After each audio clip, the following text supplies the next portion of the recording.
Think and Grow Rich by Napoleon Hill. Chapter 1. Introduction. The man who thought his way into partnership with Thomas A. Edison.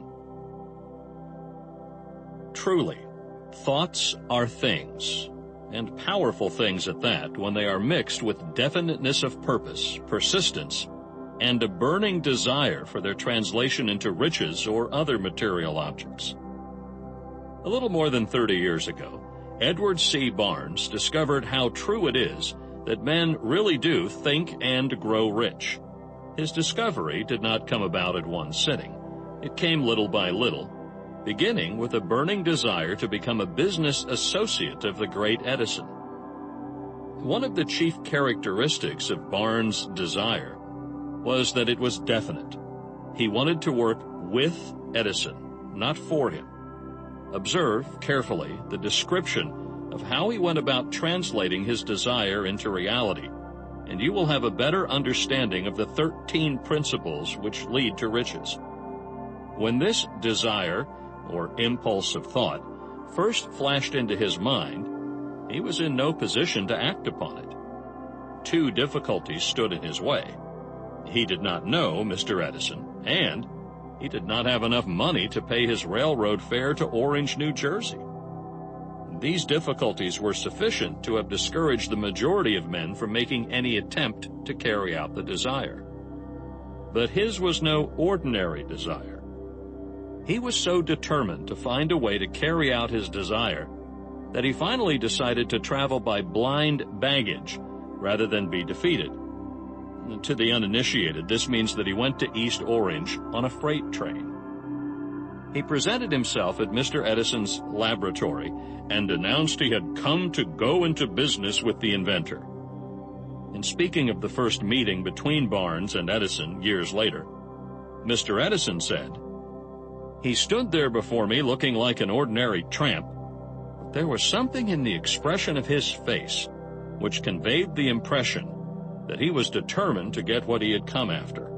I had learned from years of experience with men that when a man really desires a thing so deeply that he is willing to stake his entire future on a single turn of the wheel in order to get it, he is sure to win. I gave him the opportunity he asked for because I saw he had made up his mind to stand by until he succeeded. Subsequent events proved that no mistake was made." Just what young Barnes said to Mr. Edison on that occasion was far less important than that which he thought. Edison himself said so. It could not have been the young man's appearance which got him his start in the Edison office, for that was definitely against him. It was what he thought that counted. If the significance of this statement could be conveyed to every person who reads it, there would be no need for the remainder of this book. Barnes did not get his partnership with Edison on his first interview. He did get a chance to work in the Edison offices at a very nominal wage, doing work that was unimportant to Edison, but most important to Barnes, because it gave him an opportunity to display his merchandise where his intended partner could see it. Months went by. Apparently nothing happened to bring the coveted goal which Barnes had set up in his mind as his definite major purpose. But something important was happening in Barnes's mind. He was constantly intensifying his desire to become the business associate of Edison. Psychologists have correctly said that when one is truly ready for a thing, it puts in its appearance. Barnes was ready for a business association with Edison. Moreover, he was determined to remain ready until he got that which he was seeking. He did not say to himself, "Oh, well, what's the use? I guess I'll change my mind and try for a salesman's job." But he did say, "I came here to go into business with Edison, and I'll accomplish this end if it takes the remainder of my life." He meant it. What a different story men would have to tell if only they would adopt a definite purpose and stand by that purpose until it had time to become an all-consuming obsession. Maybe young Barnes did not know it at the time, but his bulldog determination, his persistence in standing back of a single desire, was destined to mow down all opposition and bring him the opportunity he was seeking. When the opportunity came, it appeared in a different form and from a different direction than Barnes had expected. That is one of the tricks of opportunity. It has a sly habit of slipping in by the back door, and often it comes disguised in the form of misfortune or temporary defeat. Perhaps this is why so many fail to recognize opportunity. Mr. Edison had just perfected a new office device known at that time as the Edison dictating machine, now the Ediphone. His salesmen were not enthusiastic over the machine. They did not believe it could be sold without great effort. Barnes saw his opportunity. It had crawled in quietly, hidden in a queer-looking machine which interested no one but Barnes and the inventor. Barnes knew he could sell the Edison dictating machine. He suggested this to Edison and promptly got his chance. He did sell the machine. In fact, he sold it so successfully that Edison gave him a contract to distribute and market it all over the nation. Out of that business association grew the slogan, "Made by Edison and installed by Barnes." The business alliance has been in operation for more than 30 years. Out of it, Barnes has made himself rich in money, but he has done something infinitely greater. He has proved that one really may think and grow rich. How much actual cash that original desire of Barnes's has been worth to him, I have no way of knowing. Perhaps it has brought him $2 or $3 million, but the amount, whatever it is, becomes insignificant when compared with the greater asset he acquired in the form of definite knowledge that an intangible impulse of thought can be transmuted into its physical counterpart by the application of known principles. Barnes literally thought himself into a partnership with the great Edison. He thought himself into a fortune. He had nothing to start with, except the capacity to know what he wanted and the determination to stand by that desire until he realized it. He had no money to begin with. He had but little education. He had no influence. But he did have initiative, faith, and the will to win. With these intangible forces, he made himself number one man with the greatest inventor who ever lived. Now, let us look at a different situation and study a man who had plenty of tangible evidence of riches, but lost it because he stopped 3 feet short of the goal he was seeking. 3 feet from gold. One of the most common causes of failure is the habit of quitting when one is overtaken by temporary defeat. Every person is guilty of this mistake at one time or another. An uncle of R.U. Darby was caught up by the gold fever in the gold rush days and went west to dig and grow rich. He had never heard that more gold has been mined from the brains of men than has ever been taken from the earth. He staked a claim and went to work with pick and shovel. The going was hard, but his lust for gold was definite. After weeks of labor, he was rewarded by the discovery of the shining ore. He needed machinery to bring the ore to the surface. Quietly, he covered up the mine, retraced his footsteps to his home in Williamsburg, Maryland, told his relatives and a few neighbors of the strike. They got together money for the needed machinery, had it shipped. The uncle and Darby went back to work the mine. The first car of ore was mined and shipped to a smelter. The returns proved they had one of the richest mines in Colorado. A few more cars of that ore would clear the debts. Then would come the big killing in profits. Down went the drills, up went the hopes of Darby and uncle. Then something happened. The vein of gold ore disappeared. They had come to the end of the rainbow, and the pot of gold was no longer there. They drilled on, desperately trying to pick up the vein again, all to no avail. Finally, they decided to quit. They sold the machinery to a junk man for a few $100s and took the train back home. Some junk men are dumb, but not this one. He called in a mining engineer to look at the mine and do a little calculating. The engineer advised that the project had failed because the owners were not familiar with fault lines. His calculations showed that the vein would be found just 3 feet from where the Darbys had stopped drilling. That is exactly where it was found. The junk man took millions of dollars in ore from the mine because he knew enough to seek expert counsel before giving up. Most of the money which went into the machinery was procured through the efforts of R.U. Darby, who was then a very young man. The money came from his relatives and neighbors because of their faith in him. He paid back every dollar of it, although he was years in doing so.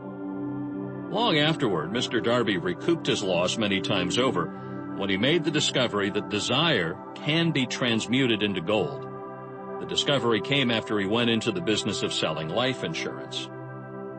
Remembering that he lost a huge fortune because he stopped 3 feet from gold, Darby profited by the experience in his chosen work by the simple method of saying to himself, "I stopped 3 feet from gold, but I will never stop because men say no when I ask them to buy insurance." Darby is one of a small group of fewer than 50 men who sell more than $1 million in life insurance annually. He owes his stickability to the lesson he learned from his quitability in the gold mining business. Before success comes in any man's life, he is sure to meet with much temporary defeat and perhaps some failure. When defeat overtakes a man, the easiest and most logical thing to do is to quit. That is exactly what the majority of men do. More than 500 of the most successful men this country has ever known told the author their greatest success came just one step beyond the point at which defeat had overtaken them. Failure is a trickster with a keen sense of irony and cunning. It takes great delight in tripping one when success is almost within reach. A 50-cent lesson in persistence. Shortly after Mr. Darby received his degree from the University of Hard Knocks and had decided to profit by his experience in the gold mining business, he had the good fortune to be present on an occasion that proved to him that no does not necessarily mean no. One afternoon, he was helping his uncle grind wheat in an old-fashioned mill. The uncle operated a large farm on which a number of colored sharecrop farmers lived. Quietly, the door was opened, and a small colored child, the daughter of a tenant, walked in and took her place near the door. The uncle looked up, saw the child, and barked at her roughly, "What do you want?" Meekly, the child replied, "My mammy say send her 50 cents. "I'll not do it," the uncle retorted. "Now you run on home." "Yes, sir," the child replied. But she did not move. The uncle went ahead with his work, so busily engaged that he did not pay enough attention to the child to observe that she did not leave. When he looked up and saw her still standing there, he yelled at her, "I told you to go on home. Now go, or I'll take a switch to you." The little girl said, "Yes, sir," but she did not budge an inch. The uncle dropped a sack of grain he was about to pour into the mill hopper, picked up a barrel stave, and started toward the child with an expression on his face that indicated trouble. Darby held his breath. He was certain he was about to witness a murder. He knew his uncle had a fierce temper. He knew that colored children were not supposed to defy white people in that part of the country. When the uncle reached the spot where the child was standing, she quickly stepped forward one step, looked up into his eyes, and screamed at the top of her shrill voice, "My mammy's gotta have that 50 cents." the uncle stopped, looked at her for a minute, then slowly laid the barrel stave on the floor, put his hand in his pocket, took out $50 and gave it to her. The child took the money and slowly backed toward the door, never taking her eyes off the man whom she had just conquered. After she had gone, the uncle sat down on a box and looked out the window into space for more than 10 minutes. He was pondering with awe over the whipping he had just taken. Mr. Darby, too, was doing some thinking. That was the first time in all his experience that he had seen a colored child deliberately master an adult white person. How did she do it? What happened to his uncle that caused him to lose his fierceness and become as docile as a lamb? What strange power did this child use that made her master over her superior? These and other similar questions flashed into Darby's mind, but he did not find the answer until years later when he told me the story. Strangely, the story of this unusual experience was told to the author in the old mill, on the very spot where the uncle took his whipping. Strangely, too, I had devoted nearly a quarter of a century to the study of the power which enabled an ignorant, illiterate colored child to conquer an intelligent man. As we stood there in that musty old mill, Mr. Darby repeated the story of the unusual conquest and finished by asking, "What can you make of it? What strange power did that child use that so completely whipped my uncle?" The answer to his question will be found in the principles described in this book. The answer is full and complete. It contains details and instructions sufficient to enable anyone to understand and apply the same force which the little child accidentally stumbled upon. Keep your mind alert, and you will observe exactly what strange power came to rescue of the child. You will catch a glimpse of this power in the next chapter. Somewhere in the book you will find an idea that will quicken your receptive powers and place at your command, for your own benefit, this same irresistible power. The awareness of this power may come to you in the first chapter, or it may flash into your mind in some subsequent chapter.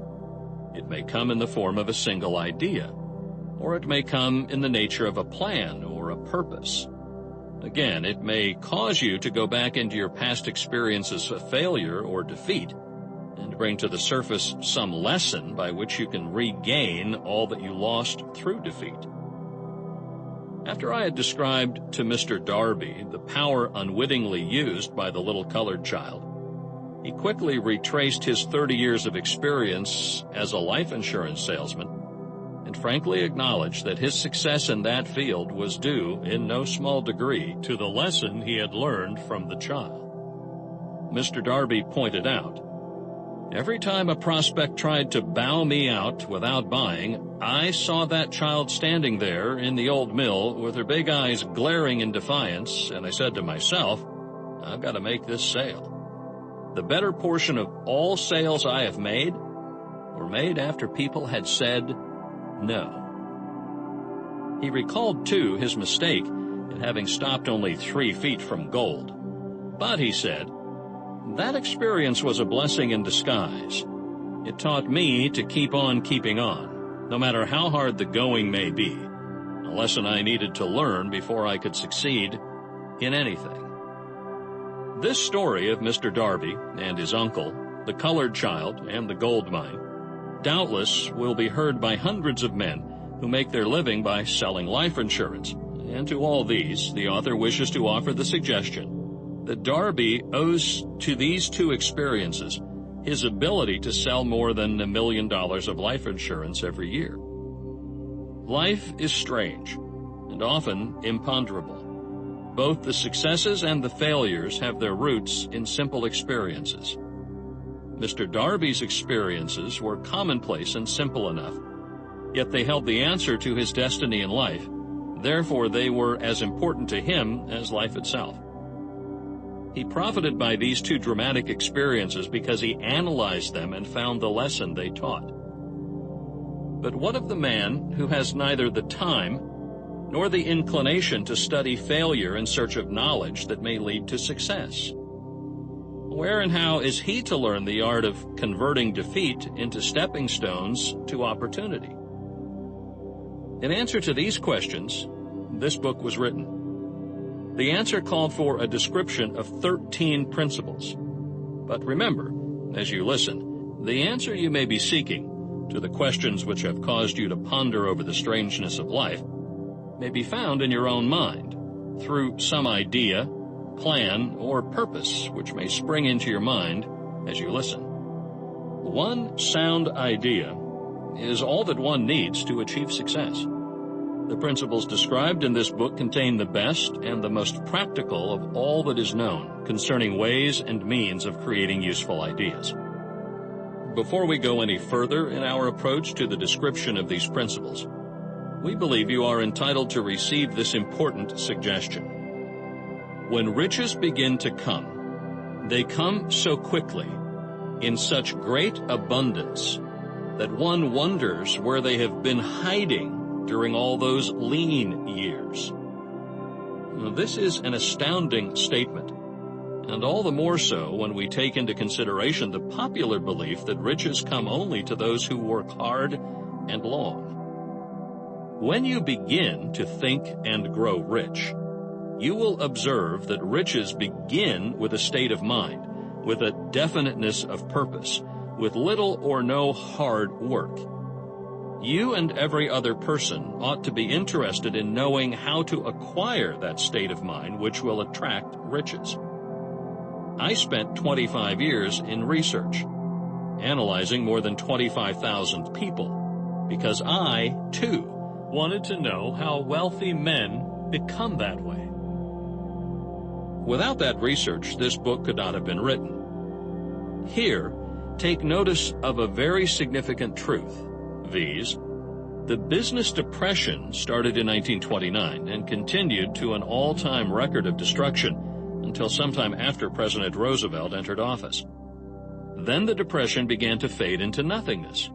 Just as an electrician in a theater raises the lights so gradually that darkness is transmuted into light before you realize it, so did the spell of fear in the minds of people gradually fade away and become faith.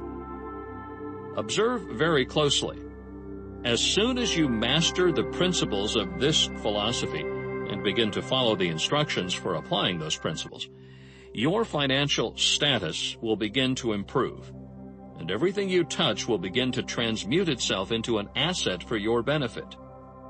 Impossible? Not at all. One of the main weaknesses of mankind is the average man's familiarity with the word impossible. He knows all the rules which will not work. He knows all the things which cannot be done. This book was written for those who seek the rules which have made others successful and are willing to stake everything on those rules. A great many years ago, I purchased a fine dictionary. The first thing I did with it was to turn to the word impossible and neatly clip it out of the book. That would not be an unwise thing for you to do. Success comes to those who become success conscious.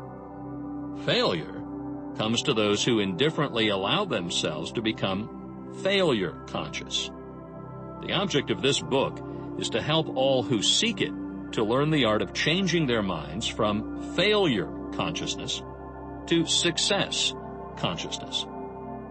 Another weakness found in altogether too many people is the habit of measuring everything and everyone by their own impressions and beliefs. Some who will listen to this will believe that no one can think and grow rich. They cannot think in terms of riches because their thought habits have been steeped in poverty, want, misery, failure, and defeat. These unfortunate people remind me of a prominent Chinese who came to America to be educated in American ways. He attended the University of Chicago.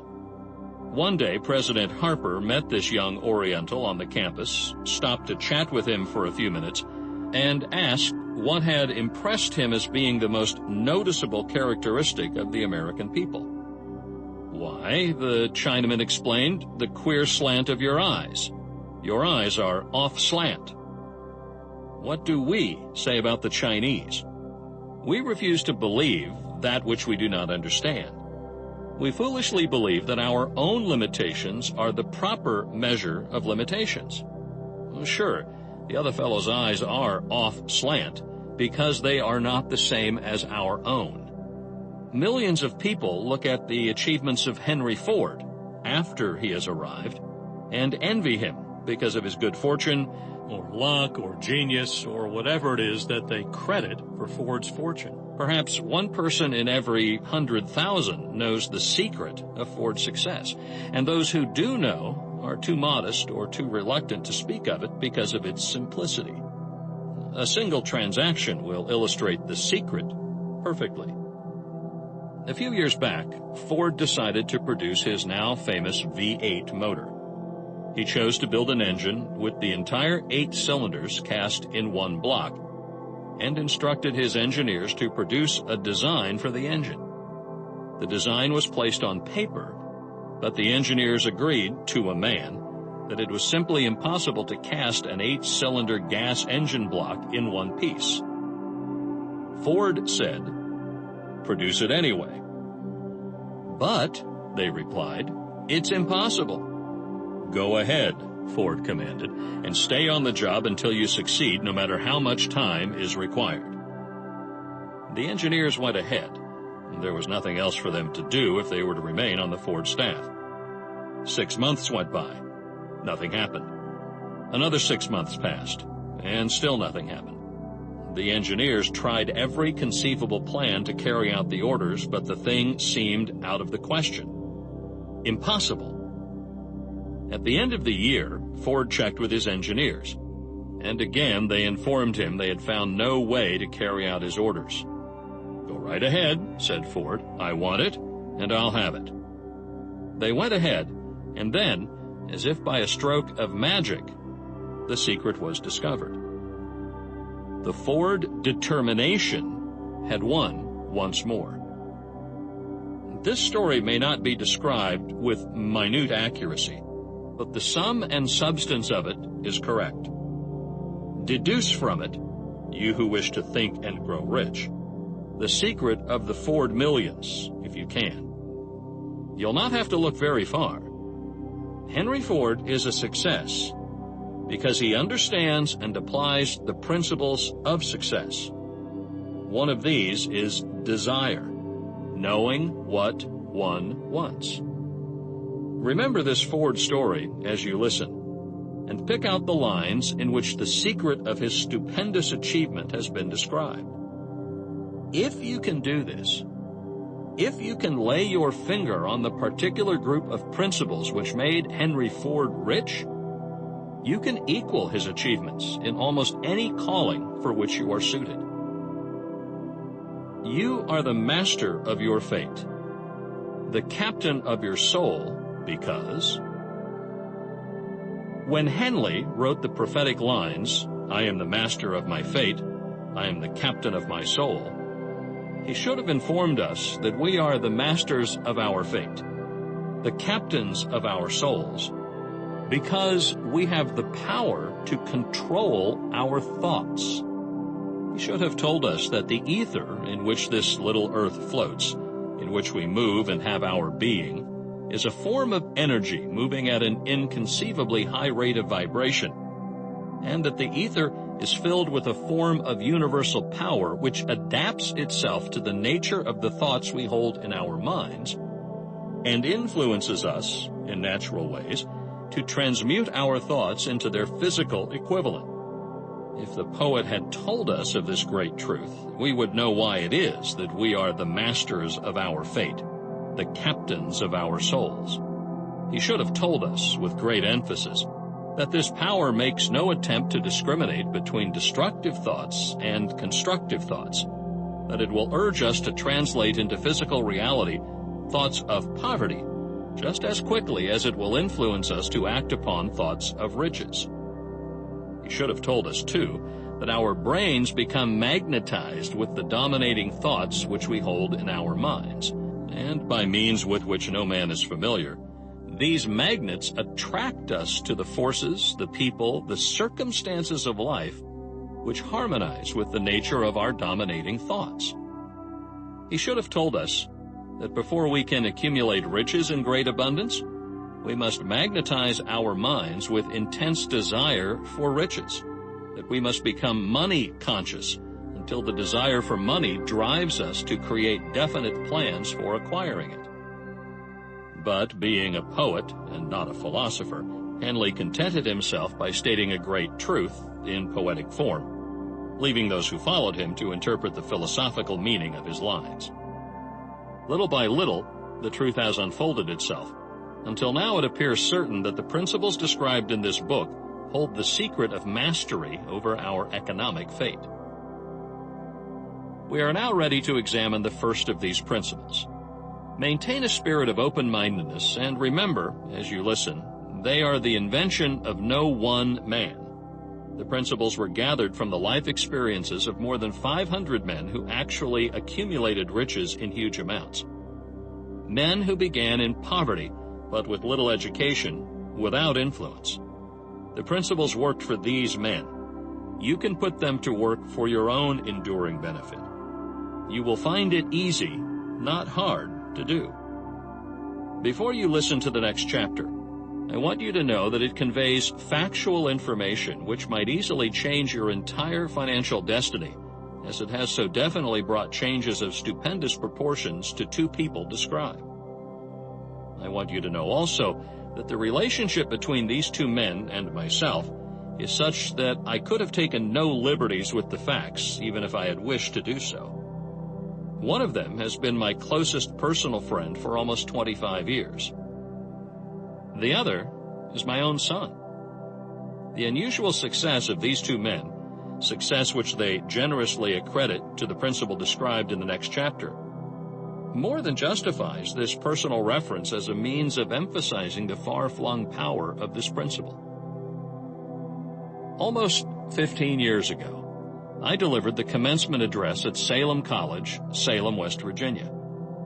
I emphasized the principle described in the next chapter with so much intensity that one of the members of the graduating class definitely appropriated it and made it a part of his own philosophy. The young man is now a member of Congress and an important factor in the present administration. Just before this book went to the publisher, he wrote me a letter in which he so clearly stated his opinion of the principle outlined in the next chapter that I have chosen to publish his letter as an introduction to that chapter. It gives you an idea of the rewards to come. My dear Napoleon, my service as a member of Congress having given me an insight into the problems of men and women, I am writing to offer a suggestion which may become helpful to thousands of worthy people. With apologies, I must state that the suggestion, if acted upon, will mean several years of labor and responsibility for you. But I am enheartened to make the suggestion because I know your great love for rendering useful service. In 1922, you delivered the commencement address at Salem College when I was a member of the graduating class. In that address, you planted in my mind an idea which has been responsible for the opportunity I now have to serve the people of my state, and will be responsible in a very large measure for whatever success I may have in the future. The suggestion I have in mind is that you put into a book the sum and substance of the address you delivered at Salem College, and in that way give the people of America an opportunity to profit by your many years of experience and association with the men who, by their greatness, have made America the richest nation on earth.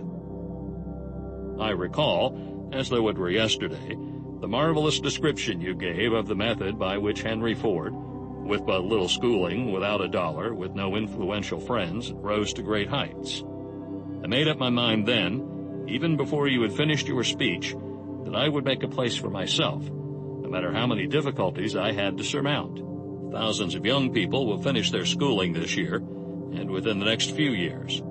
Every one of them will be seeking just such a message of practical encouragement as the one I received from you. They will want to know where to turn, what to do to get started in life.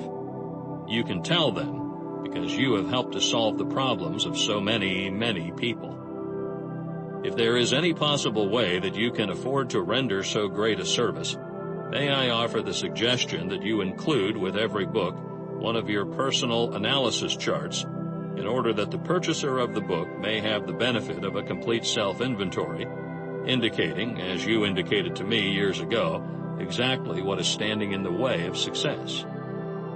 Such a service as this, providing the readers of your book with a complete unbiased picture of their faults and their virtues, would mean to them the difference between success and failure. The service would be priceless. Millions of people are now facing the problem of staging a comeback because of the Depression. And I speak from personal experience when I say, I know these earnest people would welcome the opportunity to tell you their problems and to receive your suggestions for the solution. You know the problems of those who face the necessity of beginning all over again. There are thousands of people in America today who would like to know how they can convert ideas into money. People who must start at scratch without finances and recoup their losses. If anyone can help them, you can. If you publish the book, I would like to own the first copy that comes from the press, personally autographed by you. With best wishes, believe me, cordially yours, Jennings Randolph.